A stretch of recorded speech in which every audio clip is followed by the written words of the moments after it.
Arizona Territory, 1887. When Eleanor Vale inherited 320 acres of dead grass and a well that had been dry for 20 years, she planned to sell before sunset. The property lay 17 miles outside Santa Pilar, where the desert stretched beneath a white July sky, and even the lizards appeared offended by the heat.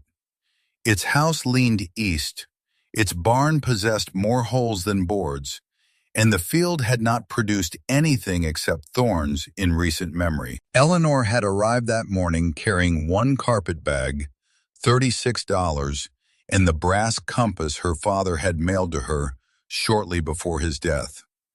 Gideon Pike, the land agent, was waiting on the porch. $450, he said, laying the sale papers across a crate, generous for land without water. It was enough to return Eleanor to Missouri and rent a room while she searched for bookkeeping work. It was also suspiciously generous for something Pike had spent the past hour describing as worthless. She read every line. Her father had taught her that numbers rarely lied, but men often arranged them in dishonest order. "The buyer isn't you," she said. Pike's smile tightened. "I represent the Red Basin Cattle and Water Company." "Why does a water company want a dry farm?" "Expansion, grazing routes, long-term investment." He tapped the signature line. "The offer expires this evening." Deadlines, Eleanor had discovered, were useful tools for men who feared questions. She picked up the pen anyway. Her father, Elias Vale, had abandoned respectable surveying work 9 years earlier to settle on this sun-struck patch of earth. His letters had grown infrequent and peculiar. He wrote of limestone shelves, underground pressure, and a discovery that would change what the valley believes about itself. Then the letters stopped. Now he was dead, the farm was dust, and Eleanor had no appetite for inheriting one of his unfinished dreams. The pen had nearly touched the paper when hoofbeats sounded beyond the gate. A rider came hard across the flats, his dark horse throwing dust behind it. He did not slow until he reached Pike's wagon.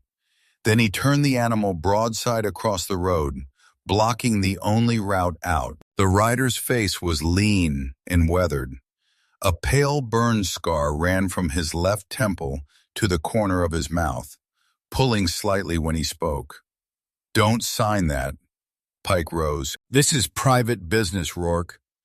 It stopped being private when your company tried buying the Vale place before Miss Vale had been here 6 hours. Eleanor set down the pen. "You know who I am?" she asked. The stranger removed his hat. "Caleb Rourke. That wasn't my question." Something like approval passed through his eyes. "I knew your father." Pike gathered the papers. Elias Vale was a confused old man who wasted 9 years digging a useless hole. Caleb looked toward the well standing 50 yards behind the house. Its windlass had collapsed, and sun-whitened stones filled the shaft almost to the rim. "That well isn't dry," he said. Pike went still. Eleanor noticed because she had spent 7 years keeping accounts for men who believed a quiet woman at a desk was part of the furniture. Stillness, like numbers, could reveal more than speech. "If there's water," she said, "why did my father fill it with stone?" "He didn't fill all of it." Caleb dismounted and crossed to the well. Eleanor followed, leaving Pike beside his unsigned contract. At the rim, Caleb brushed away the sand and exposed 3 narrow chisel marks cut into the inner stonework. Eleanor recognized them. Her father had carved the same marks into the brass compass she carried, 3 lines meeting at a single point. Caleb lowered his voice. "Your father buried something beneath this well 18 months ago. The Red Basin Company has been waiting ever since for the land to pass to someone who wouldn't know where to look." "What did he bury?" "The reason this farm is worth more than every ranch between here and Santa Pilar." Behind them, Pike climbed onto his wagon. "I'll return at 6, he called. After Miss Vale has had time to consider whose story pays in actual money. The wagon rattled away. Caleb watched until the dust settled. Eleanor closed her hand around her father's compass. "Why didn't you dig it up yourself?" "Because it belongs to you, and because your father made me promise I wouldn't tell you until you had been offered money for the land." "That makes no sense." "It will." Caleb met her gaze without asking for trust he had not earned. "But if you still mean to sell before sunset, Miss Vale, you should first learn what they are paying you to leave buried." Eleanor did not believe Caleb Rourke. She did not disbelieve him either. Belief was a luxury. Evidence was useful. "Start with the chisel marks," she said. Caleb crouched beside the well. "Your father used them on anything he wanted identified as part of his final survey." "Final survey of what?" "The water beneath this valley." According to Caleb, Elias Vale had discovered a pressurized limestone basin running beneath Coyote Mesa. If he was right, the supposedly barren farm sat over enough water to irrigate thousands of acres. Red Basin's owners had learned about the discovery before Elias could file his complete survey. "They offered to buy him out," Caleb said. "When he refused, they told Santa Pilar he'd lost his senses." "My father occasionally helped that rumor along." A corner of Caleb's mouth moved, pulling the scar. He had a difficult way of being right. That sounded enough like Elias to trouble her. Eleanor examined the stones filling the shaft. Most were pale from years of sun, but several feet below the rim she saw darker rock with sharp, unweathered edges. "This well wasn't filled 20 years ago." "No." "How long?" 18 months. "The same time he buried whatever is beneath it." Caleb nodded. She walked around the well, studying the ground. The sand on its north side lay flat, but near the southern base, thin, parallel depressions remained beneath a growth of brittle grass. "Something heavy was dragged here," she said. "A timber sled." "You helped him." Caleb's silence answered first. "Yes." Eleanor faced him. "Then you already know what he buried." "I know part of it." "What part?" "A sealed iron box containing his field notes and the original map of the basin. There was something else, but Elias wouldn't show me." "Why bury evidence instead of taking it to a court?" "Because the territorial water commissioner was a Red Basin investor." That, unfortunately, was more believable than buried treasure. Caleb removed his glove and ran his fingers over the 3 chisel marks. His left hand carried burns matching those on his face. "What happened to you?" Eleanor asked. "The night we sealed the well, someone put blasting powder beneath the lifting frame." "Someone?" "We never proved who." The answer was calm, but not empty. Caleb had learned to store anger the way sensible people stored lamp oil, sealed tightly and away from flame. Eleanor took out her father's compass. When she opened it, the needle trembled before settling north. 3 lines had been carved into the brass case. Caleb looked at it sharply. "He sent this to you?" 2 weeks before he died." "Did anything come with it?" "One sentence. True north is not always where men have drawn it." Caleb stood. "That wasn't advice." "I know." She rotated the compass and aligned the longest engraved line with north. The second line pointed toward the well. The third pointed southeast, toward a low ridge of red stone. "It's a bearing," she said. Caleb followed the line with his gaze. "There's an abandoned survey marker on that ridge." "My father didn't mark only the well. He created a second reference point." "For what?" "That," Eleanor said, closing the compass, "is what we'll determine before moving a single stone." At 6, Gideon Pike returned. He found Eleanor on the porch with the unsigned contract folded beside her. "I assume you've considered the practical choice," he said. "I have." She tore the contract through the signature line. Pike watched the two halves fall. "Mr. Rourke neglected to mention the property taxes," he said. "Your father left $128 unpaid. The county auction is in 30 days. Eleanor had $36. Caleb stepped forward, but she stopped him with one look. "Thank you for telling me," she said. "Now leave my property." Pike's pleasant expression vanished. "30 days won't make this farm worth saving." "No," Eleanor replied, "but it may be long enough to discover why your company is afraid I'll try." After his wagon disappeared, Caleb looked at her. "You cannot clear that shaft alone, and I cannot afford to hire you. I have 6 months of ranch accounts that no longer agree with the money in my strongbox. You want bookkeeping in exchange for labor? And the use of your barn while we work. Mine lost half its roof in May." Eleanor considered the scarred stranger, the buried iron box, and the 30-day deadline now hanging over everything. "No secrets that concern my land," she said. "No decisions made on my behalf. If the shaft becomes unsafe, you explain why instead of ordering me away." Caleb held out his burned hand. "And when it becomes dangerous, we decide together." She shook his hand. For the first time since arriving, Eleanor looked across the dead fields and did not see worthless land. She saw a question someone was willing to pay $450 to keep unanswered. Caleb arrived before sunrise with a wagon carrying rope, timber, 2 iron pulleys, and 6 ledgers tied together with twine. Eleanor looked at the ledgers. "You truly kept accounts this way?" "I kept the ranch alive. The accounts endured as best they could." "That is not reassuring. It wasn't intended to be." They began with the ridge.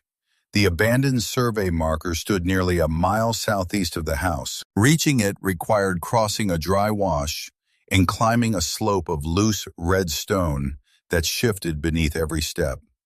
Caleb moved carefully, testing the ground before committing his weight. Eleanor noticed and copied him. "You've worked mines," she said. "Copper and silver. 9 years. That explains the scar. It explains my dislike of unstable ground." Near the summit, Caleb caught her arm before she stepped onto a pale shelf of rock. "Caliche," he said. "Hard on top, hollow beneath." He released her immediately.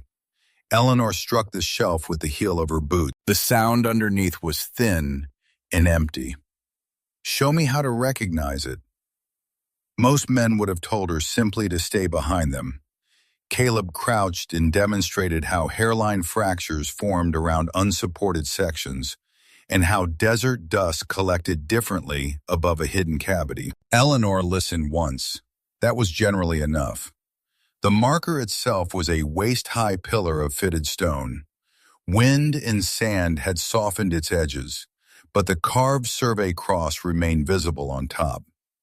Eleanor opened her father's compass and aligned the longest engraved line with north. The second pointed back toward the farm.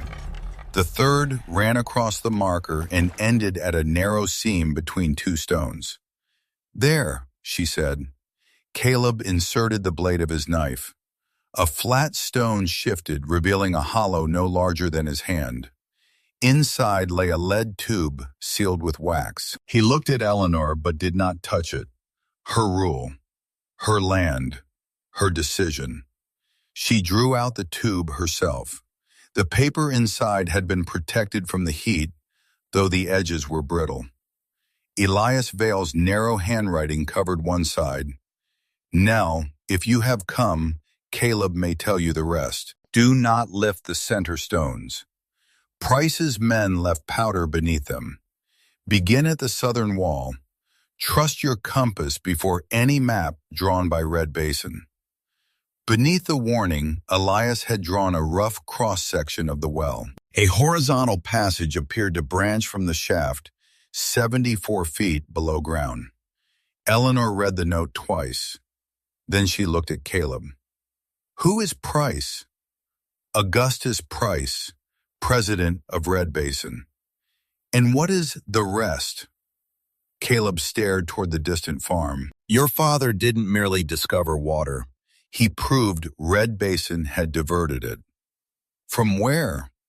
"Several homesteads south of their property, mine included." The answer settled between them. Eleanor folded the note carefully. "So this is not only about repaying a debt to my father. No, you need what is beneath that well." "Yes. You might have mentioned that yesterday." "I intended to." "When?" "Before we open the shaft." That is a remarkably convenient definition of honesty. His jaw tightened, but he did not defend himself. 3 years earlier, Caleb explained, Red Basin had cut a deep channel north of Coyote Mesa. Within a month, 2 springs south of the company's land weakened. Caleb's spring failed completely the following summer, forcing him to reduce his horse herd by half. Elias believed Red Basin had intercepted an underground flow that legally belonged to multiple properties.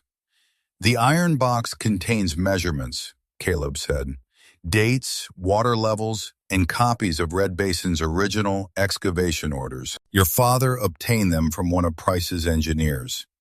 "Obtained?" "The engineer gave them to him." "And where is this engineer?" "Dead." Eleanor waited. "Fever," Caleb added. "Not every death is a conspiracy." "That is the first comforting thing you've said." "It wasn't meant to be." Back at the farmhouse, Eleanor placed her father's note beside Caleb's ledgers. She spent an hour examining the accounts while he inspected the well's southern wall. The arithmetic was untidy, but revealing. "You've been overcharged for freight," she called through the window. Caleb came inside. "How much?" $27 since January. Possibly more. Your supplier lists each delivery twice. Once as transport and again as handling. Pike arranged that supplier. Of course he did. Eleanor turned another page.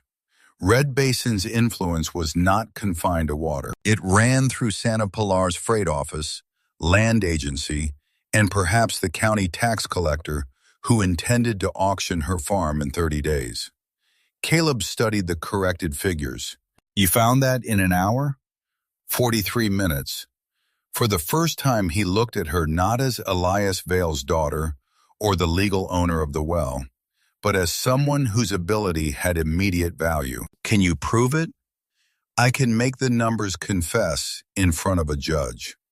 Something almost warm entered his expression. "Then we both have useful work." That afternoon, they cleared sand from the well's southern edge. Beneath it, they uncovered a narrow iron plate set vertically into the stonework. 3 familiar lines had been chiseled into its surface. Caleb brushed the last dust away. A keyhole appeared beneath the mark. Eleanor removed her father's brass compass. For the first time, she noticed that the small pin securing its chain was not solid. She twisted it, and a slender iron key slid from inside the brass casing. Her father had sent her more than a bearing.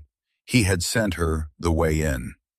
They returned at dawn with 2 lanterns, fresh rope, and a canvas ventilation tube Caleb had fashioned during the night. Beyond the stone door, the passage descended sharply. The air grew cooler with every rung, carrying the mineral smell of water trapped far from sunlight. At 74 feet, Eleanor's boots touched a narrow ledge. Her father's drawing had been accurate. A natural chamber opened beneath the well, no larger than a bedroom. Water entered through a limestone fissure in the western wall, crossed the chamber in a clear stream, and disappeared into a man-made tunnel cut toward the north, toward Red Basin land. Caleb knelt beside the channel. This tunnel shouldn't exist. Could your miners have made it? Not my men. Price hired a crew from outside the territory 9 years ago, claimed they were digging cattle ponds. Eleanor opened her father's compass. The needle pulled slightly away from north. Too much iron nearby, she said. They moved their lanterns across the chamber. The compass needle shifted again near a shelf above the flowing water. Caleb reached into the darkness beneath it and found a chain secured to the rock. An iron box rested below the waterline. They could not pull it free directly. The chain had been routed through a narrow opening and fastened somewhere behind the limestone shelf. I can reach the fastening, Eleanor said. The ledge is too narrow. For your shoulders. Caleb's expression hardened. If you slip, the current carries you into that northern tunnel. Then tie the rope correctly. For several seconds, neither moved. Caleb wanted to refuse. Eleanor saw it in the set of his jaw. But refusing would violate the terms he had accepted, so he explained the danger instead. The rock slopes beneath the water. Keep your left boot against the wall. If the current takes your right leg, don't fight it. Lean back into the harness and I'll pull you clear. Understood. He checked the knot twice before letting her descend. The water reached Eleanor's knees and pressed hard against her skirts. She found the wall with her left boot, leaned beneath the shelf, and followed the chain by touch. Her fingers encountered a padlock. The compass key, she said. Caleb lowered it on a cord. She worked by feel. The key entered, resisted, and finally turned. The chain dropped loose. At that moment, the stone beneath Eleanor's right foot broke away. The current twisted her sideways. She did not panic or reach blindly for the ledge. She leaned back as Caleb had instructed and let the harness take her weight. The rope tightened. Caleb hauled her upward until she found solid rock again. You listened, he said, breathing harder than the effort required. You explained. Together they dragged the iron box onto the ledge. It took both of them to carry it through the passage. By the time they reached daylight, Eleanor's arms trembled and Caleb's shirt was soaked through. They set the box beneath the porch roof and sat on the ground without ceremony. After a while, Caleb handed her the water flask. You trusted me down there. I trusted the knot. I tied the knot. Then accept the compliment in the form offered. This time his smile arrived fully, though briefly. It changed the scar rather than hiding it. The compass key opened the box. Inside were 4 oilskin-wrapped survey books, a rolled map, and a packet of Red Basin excavation orders.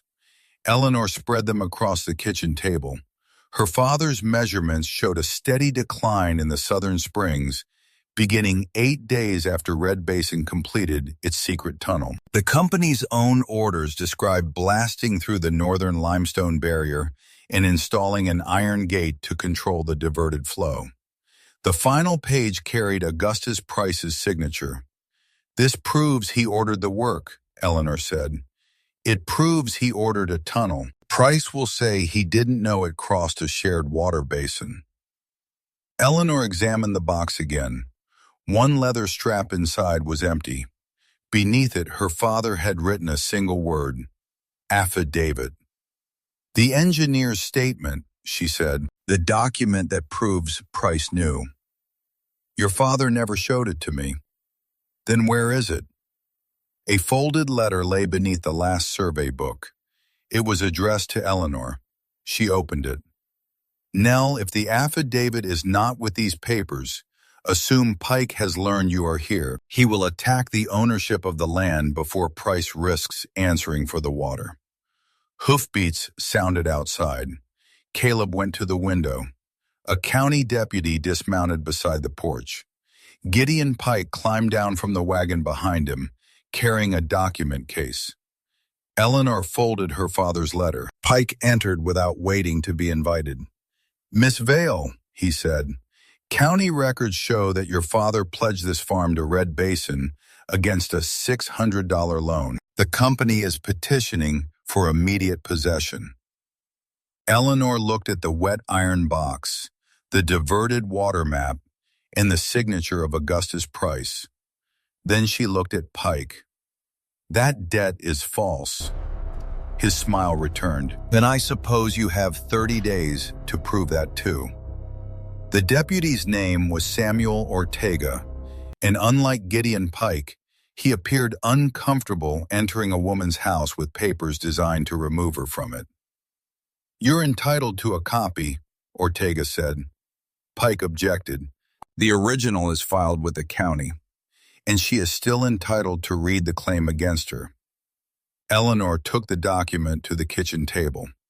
The alleged mortgage had been signed 3 years earlier. It stated that Elias Vale had borrowed $600 from Red Basin to finance improvements to the farm, offering the property as security. His signature appeared at the bottom. It resembled Elias's handwriting, but resemblance was not proof. Eleanor had copied hundreds of pages for her father and knew the habits of his pen. Elias formed the letter V in one continuous stroke. This signature used two. More interesting was the payment schedule. This was prepared by someone familiar with commercial loans, she said. Pike smiled. Naturally. My father wasn't. Then he accepted professional assistance. No, he would have calculated interest quarterly. This document compounds it monthly. Pike's smile weakened. Eleanor looked at Ortega. When was this filed? I'd need to check the county register. We'll check now. Pike stepped between her and the door. The record office closes at 4. Eleanor took out her watch. Then we should not waste another minute. Caleb moved to her side. He did not threaten Pike. He simply stood there until the land agent remembered somewhere else he preferred to be. They rode to Santa Pilar with the mortgage, her father's survey books, and the Red Basin excavation order secured beneath the wagon seat. The journey took nearly 3 hours. Halfway there, Caleb handed Eleanor a canteen. You knew my father better than I did, she said. I knew the man he became here. He stopped writing to me. He thought distance would keep you safe. He made that decision without asking what I wanted. Yes. Eleanor turned toward him, surprised by the absence of excuses. Caleb kept his eyes on the road. Your father was brave, intelligent, and loyal, he said. He was also convinced that being correct gave him the right to decide for everyone around him. It did not. He spoke about me? Constantly. He kept every letter you sent. Even the angry ones? Especially those. Something tightened behind Eleanor's ribs.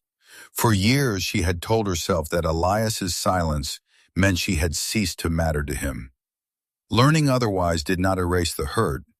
It merely gave the hurt a different shape. He should have told me, she said. He should have. Caleb did not ask her to forgive a dead man simply because that man had loved her. Eleanor was grateful for that. At the county office, Samuel Ortega found the mortgage entry. The document claimed to have been signed in March 1884. It had not been filed until 6 days after Elias Vale's death. That isn't illegal by itself, Ortega cautioned. A delayed filing can still be valid. But it is convenient, Eleanor said. She examined the register. The entry above her father's mortgage recorded a livestock lien witnessed by a notary named Milton Shaw. The next entry used the same name. The handwriting differed completely. Who entered these records? Ortega checked the clerk's initials. Gideon Pike. Caleb leaned closer. Pike works here? 2 days each month as an assistant recorder. Eleanor almost admired the efficiency of it. Pike arranged the buyers, prepared the contracts, and helped maintain the records that made those contracts appear legitimate. Almost. She requested certified copies of the mortgage entry, Elias's property deed, and every filing Pike had made for Red Basin during the past 5 years. The clerk hesitated until Ortega placed his badge on the counter. They left with 12 pages. Outside, Caleb said, "Can you prove the signature is false?" "Not yet, but Pike copied my father's signature from the original deed." "How can you tell?" "Both signatures contain the same accidental ink break beneath the final letter. No person signs their name twice with precisely the same flaw." Caleb studied the documents. "You saw that from across the counter?" "I told you, numbers confess. Ink merely requires firmer questioning." They returned to Coyote Mesa after dark. The farmhouse door stood open. Caleb drew his revolver, but Eleanor caught his sleeve. "Listen first." No movement came from within. They entered together.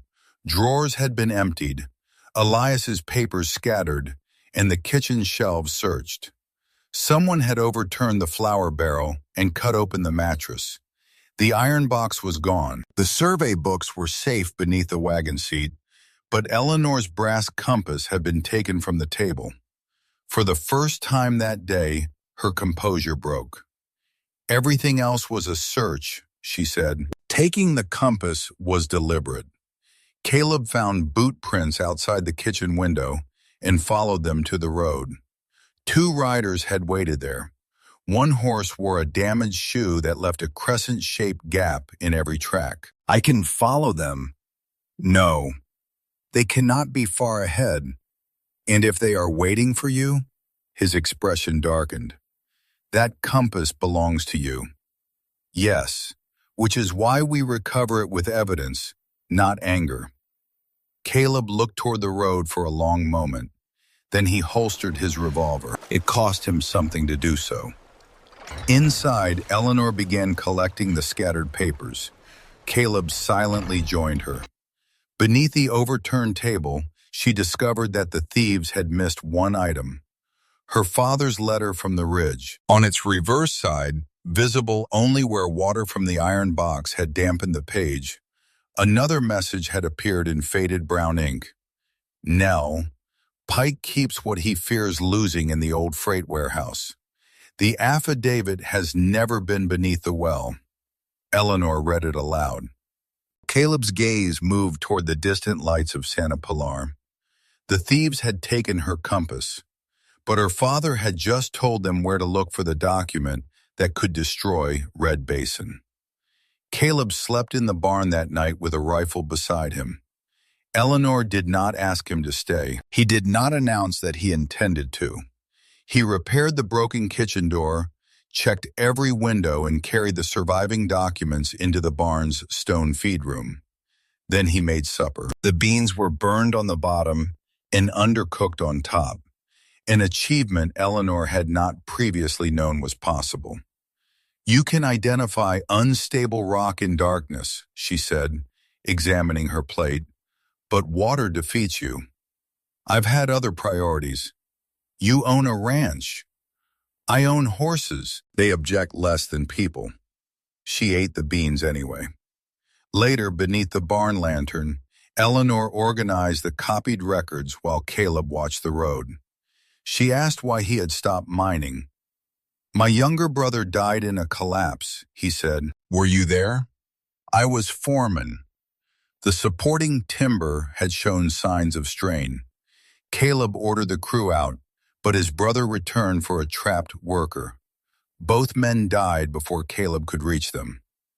"The investigation cleared me," he said. That did not make the ground any less full of graves.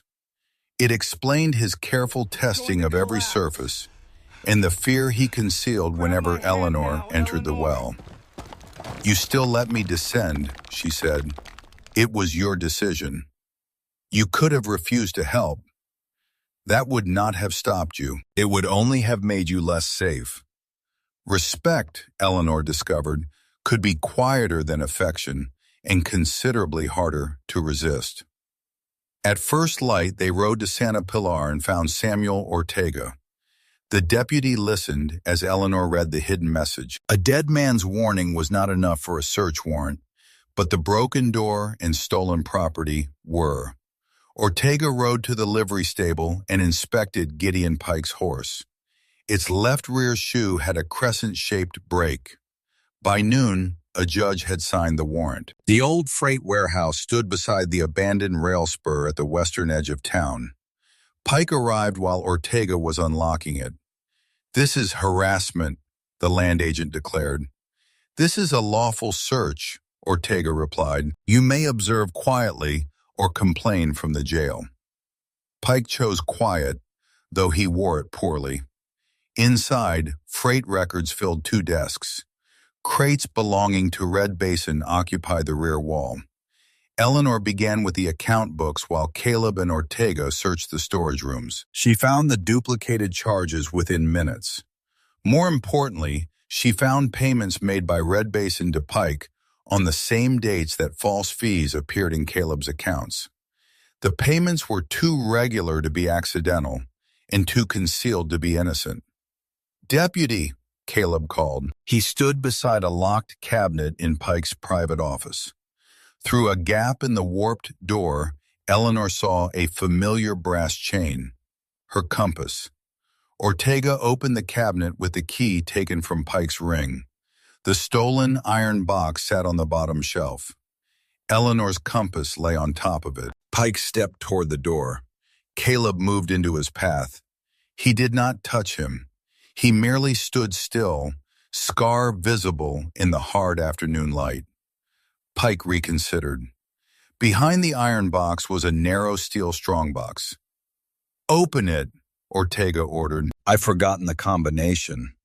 Eleanor looked at Pike's freight ledger. 3 figures appeared repeatedly in the margins: 18, 7, and 36. She tried them.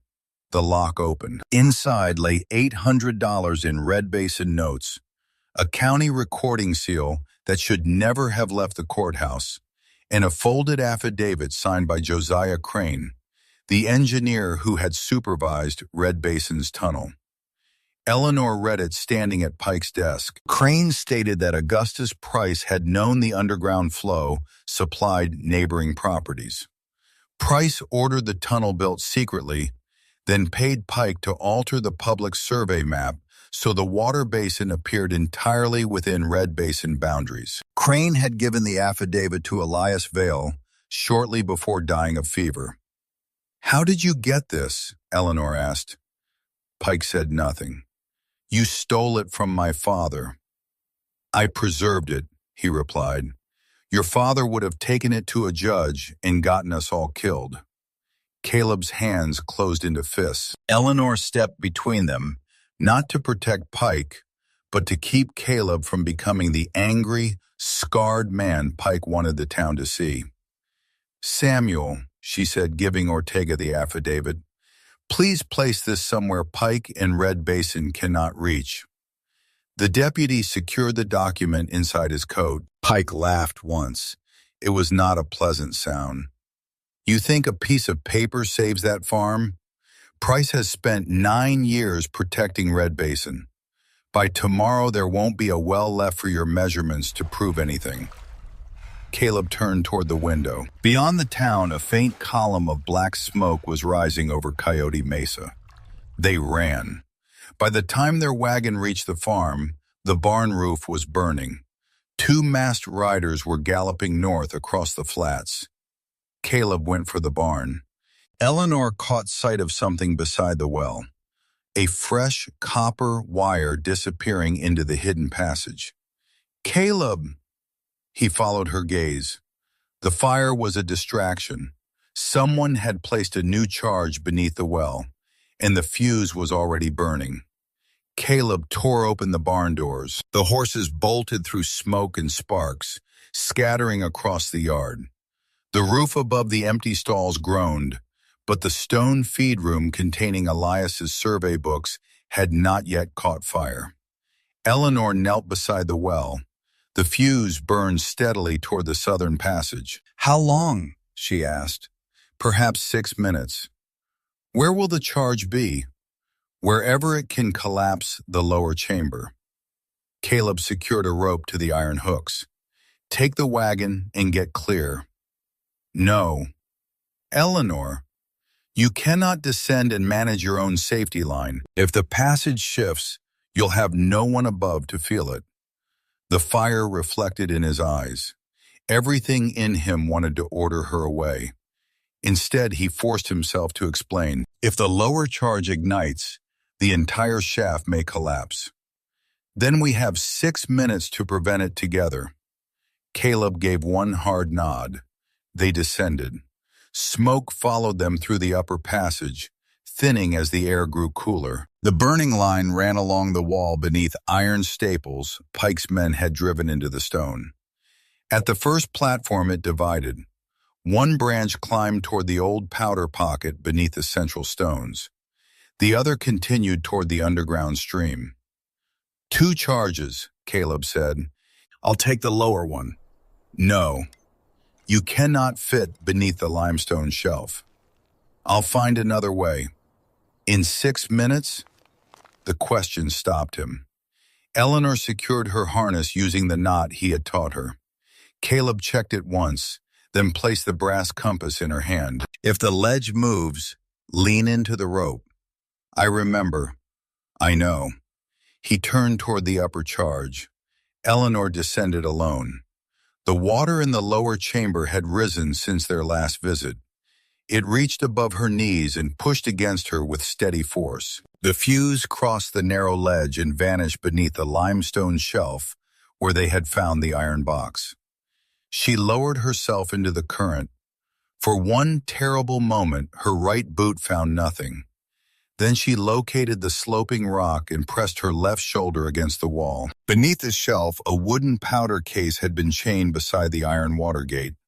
The burning fuse was less than 20 feet away. Eleanor could not reach the fastening. She opened her father's compass. Its needle pulled sharply toward the gate, disturbed by the iron. The 3 engraved lines caught the lantern light. The longest line indicated north.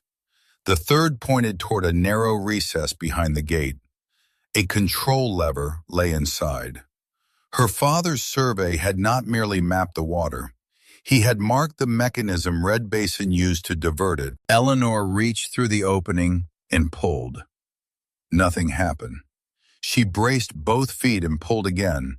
Rust cracked loose. The lever shifted, and the iron gate moved several inches against the current. Water surged through the widening gap. The powder case lifted against its chain. Eleanor caught it before it struck the rock, dragged it beneath the water, and held it there as the burning fuse approached. The flame reached the flooded section and disappeared. One charge was dead. Then an explosion struck above her. The chamber convulsed. Eleanor was thrown against the wall. Her lantern vanished into the water, leaving only the distant glow from the passage. Caleb! No answer. The rope around her waist had gone slack. She climbed toward the platform using the wall more than the damaged rungs. Dust filled the passage. Broken timber blocked the final opening. Caleb! A hand appeared between 2 beams. I'm here. His voice was strained but conscious. What happened? The upper charge was buried behind the support. I separated most of it, not all. Are you hurt? My leg is pinned. Water rushed below them with increasing force. Opening the gate had changed the pressure inside the chamber. The stream was rising rapidly through the passage. You have to climb out, Caleb said. I'm not leaving you. The next support is failing. Then stop wasting time arguing. Eleanor examined the fallen beams. Pulling the wrong one could bring the central shaft down on both of them. Her lantern was gone, but the compass remained secured in her pocket. She removed it and used the polished brass lid to reflect Caleb's lantern through the gaps.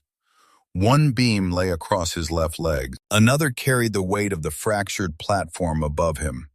She recognized the arrangement from her father's structural drawings. The load did not need to be lifted. It needed to be redirected. Can you reach the loose chain beside you? She asked. Caleb found it. Pass it beneath the beam, pinning your leg. Water reached Eleanor's ankles. She ran the chain through an iron rung and created a crude lever. Caleb understood her plan without further explanation. They pulled together. The beam rose less than an inch. It was enough. Caleb dragged his leg free as the upper support cracked. Move! They climbed. The platform collapsed behind them, sending stone and timber into the rising water. The force tore the lower end of their rope away. At the final ladder, Caleb's injured leg failed. Eleanor put his arm across her shoulders. You cannot carry me. Then climb while I make you inconveniently difficult to kill. They reached the hidden entrance as the barn roof collapsed outside. Caleb pushed Eleanor through first. He was halfway out when a second tremor struck the well. The iron plates slammed shut between them. Eleanor fell backward into the dust. On the other side, Caleb struck the metal once. Then the ground shifted, and the entire southern wall of the well collapsed over the hidden door. Caleb! No answer came through the stone, only the sound of water rising beneath the earth. Eleanor pressed her ear against the fallen stones. Nothing. Calling Caleb's name would not move several tons of rock. Grief might come later if necessary, but usefulness had first claim on her. She ran to the burning barn. The wooden roof was gone, but the stone feed room still stood.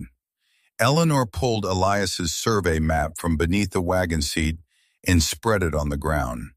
The hidden passage appeared as a solid line beside the well. A second route, drawn with faint dashes, extended southeast toward the survey marker.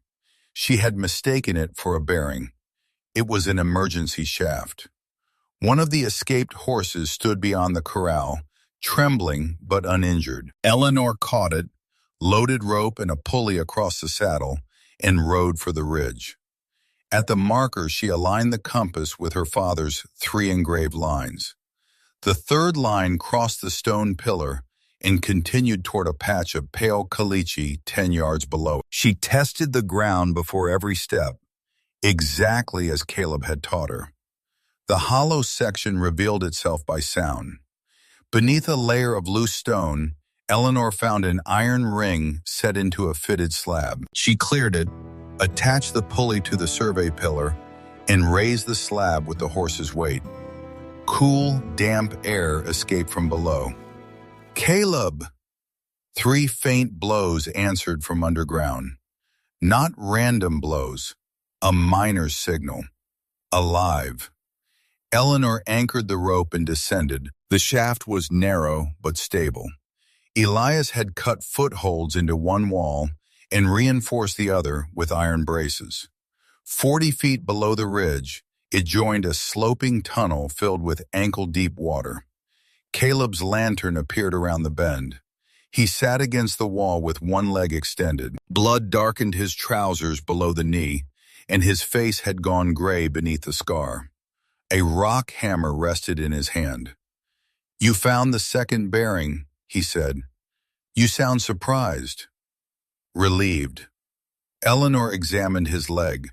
The bone appeared unbroken, but the muscles had been badly crushed. "Can you stand?" With a persuasive argument. "The tunnel is filling." "That will do." She helped him upright. They had covered only a few yards when Caleb stopped and leaned against the wall. "The blast collapsed the northern outlet," he said. "Water is trapped beneath the well. Then we climb faster.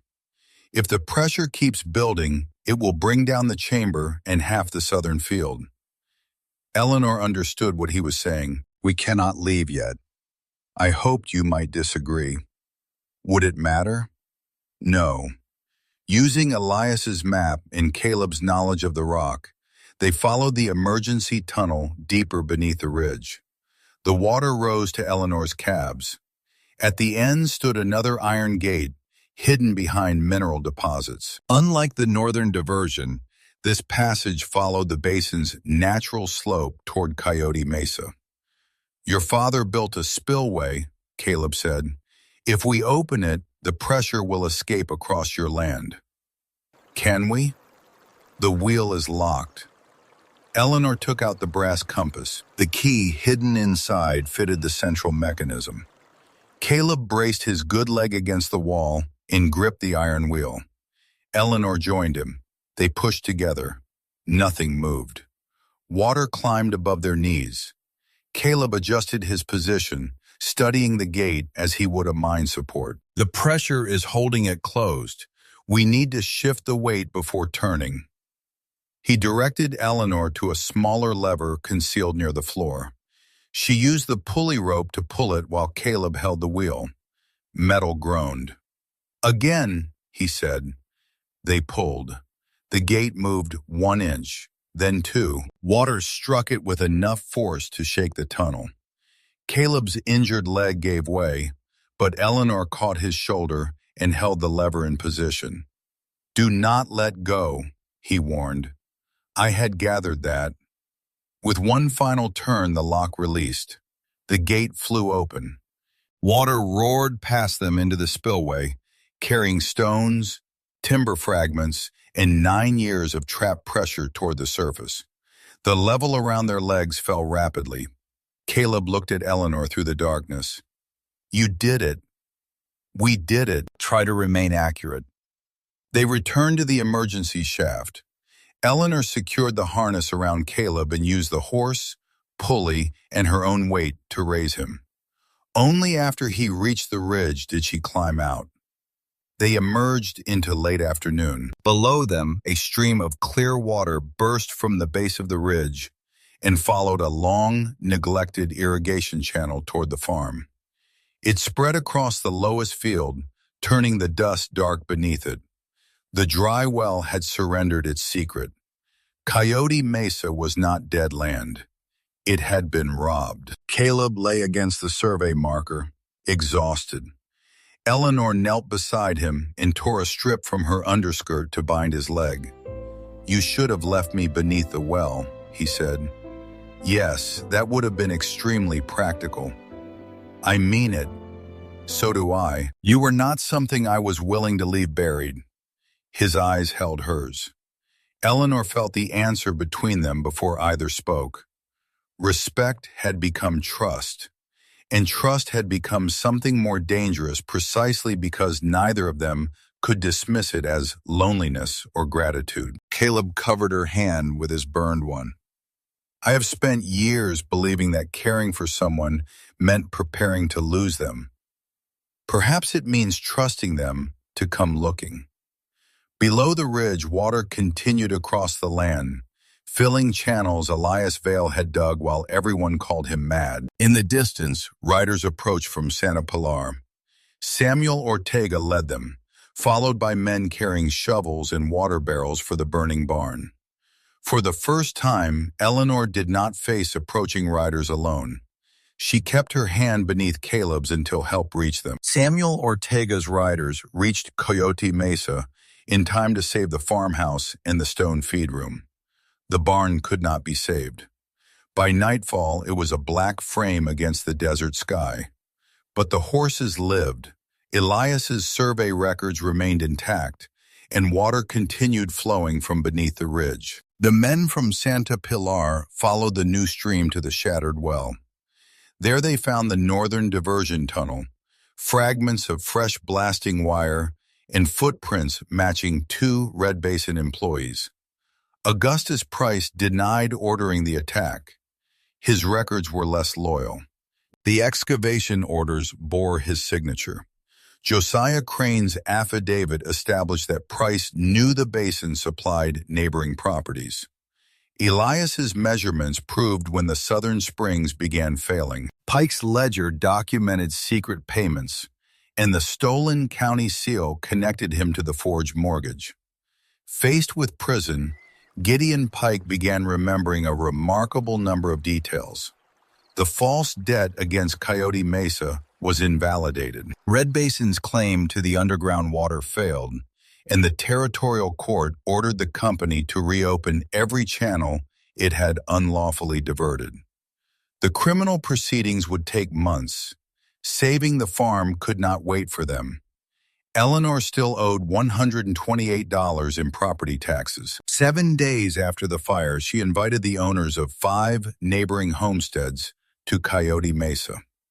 Caleb attended with his injured leg braced, sitting only after Eleanor pointed at a chair and waited. She spread Elias's map across the kitchen table. "This basin does not belong entirely to me," she said. "It never belonged entirely to Red Basin. Each of your properties sits above part of the natural flow." The farmers exchanged cautious looks. Eleanor proposed a cooperative. Each family would contribute according to its acreage. The money would repair the irrigation channels, reinforce the well, and pay the legal cost of registering their shared water rights. Caleb paid the same contribution as everyone else. Within 3 weeks, the cooperative had collected $164. Eleanor paid the taxes 1 day before the deadline. Samuel Ortega handed her the receipt outside the county office. "Most people would have sold," he said. "Most people weren't offered $450 for worthless land by a man forging a $600 mortgage against it." She returned to Coyote Mesa with the receipt folded inside her father's brass compass. By September, water ran through 3 restored channels. The first green shoots appeared in the southern field, where there had been only dust. Caleb rebuilt the barn with help from every member of the cooperative. He changed its design after Eleanor demonstrated that his original supply estimate contained enough timber for 2 roofs, but not enough nails for 1. "My calculations were approximate," he said. "Roofs should not be approximate." His leg healed. His habit of appearing at her kitchen before breakfast did not. One evening, Eleanor found him beside the restored well. They had not removed every stone. Instead, they built a spring house around the surviving shaft, preserving the chisel marks Elias had left. Caleb held 2 documents. "What are those?" she asked. "One transfers half my horse operation into a partnership. The other keeps Coyote Mesa entirely in your name. You have been speaking with a lawyer. I have learned that women who read every line prefer agreements in writing. That depends upon the agreement." He handed her the papers. "I do not want your land, Eleanor. I want a life built beside yours. I want difficult work, honest accounts, and someone who tells me when fear is pretending to be good judgment." She finished reading before answering. Caleb waited. He had learned that loving Eleanor meant respecting the time she required to reach her own conclusions. "The partnership terms are fair," she said. "And the other question? You haven't asked it yet." He removed his hat. "Eleanor Vale, will you marry me?" She let him wait 1 additional second, purely because a man who had survived mines, explosions, and her bookkeeping could survive that too. Yes, he kissed her beside the well, not with the desperation of 2 people who had nearly died, but with the certainty of 2 people choosing how they intended to live. Then Eleanor corrected the livestock figures in their partnership agreement. They married in October, after the first alfalfa harvest turned the lowest field green. Samuel Ortega served as witness. The cooperative families brought food, and Caleb's horses occupied a newly fenced pasture where water had not flowed for nearly a decade. Marriage did not end the work. Eleanor became the cooperative's surveyor and bookkeeper. She mapped every channel, measured each property's share, and created records no land agent could quietly alter. Caleb trained local crews to reinforce wells safely, teaching them to question unstable ground before trusting its surface. They rebuilt the farmhouse together. They argued about windows, timber costs, and whether 8 horses genuinely required 11 stalls. Eleanor won 2 of those arguments. Years later, orchards grew along Coyote Mesa's southern slope. A schoolhouse stood where the old barn had burned, and children learned arithmetic from water allocation ledgers. because Eleanor believed useful numbers were the easiest ones to remember. Augustus Price lost Red Basin and was convicted of fraud. Gideon Pike's testimony reduced his sentence, but did not restore his reputation. Josiah Crane's name was placed on the cooperative's first public map, so the engineer who told the truth would not disappear from the story. Elias Vale's restored well remained at the center of the farm. Above its entrance hung the brass compass, protected behind glass but still removable whenever Eleanor needed it. Its needle continued pointing north, though the 3 lines carved into its case pointed toward the well, the ridge and the road that had brought Caleb into her life. Caleb's scar never faded. Eleanor never wished it would. It reminded them both that damaged things were not necessarily ruined, that buried truth could still be recovered, and that land called worthless might only be waiting for someone willing to look beneath its surface. For 42 years, they worked beside one another. When age made the ridge too steep, they sat outside the spring house in the evenings and watched water travel through fields that had once been dust. The compass rested between them, its brass worn smooth by 2 lifetimes of use. The farm Eleanor had intended to sell before sunset became the home she never surrendered. And the scarred cowboy who knew what lay beneath its dry well became the man who helped her build everything above it.